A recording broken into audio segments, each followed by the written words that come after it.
25 goobood oo halkani ka mid tahay ayaa qardho saaka dadku sidan saf u taagan yihiin waxaa loo kala codaynaya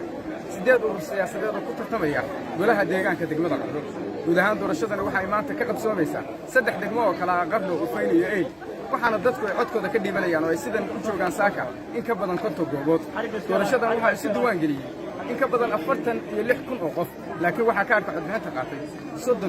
37 iyo wax la jira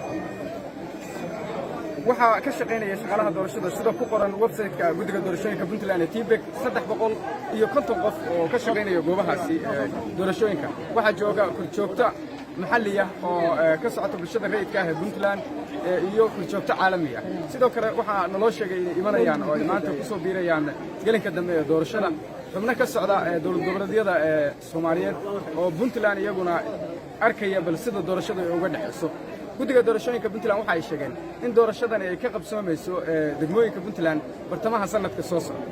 haddii ay najixdo doorasho qof iyo cod oo Puntland ka hana qaada dadka qaar waxa ay tilmaamayaan inay taasi ay tusaale wanaagsan u tahay guud ahaan Soomaaliya oo ay jiri doonto mar oo Soomaaliya qof iyo cod la isku doorto Maxamed Xasan magaalada Qardho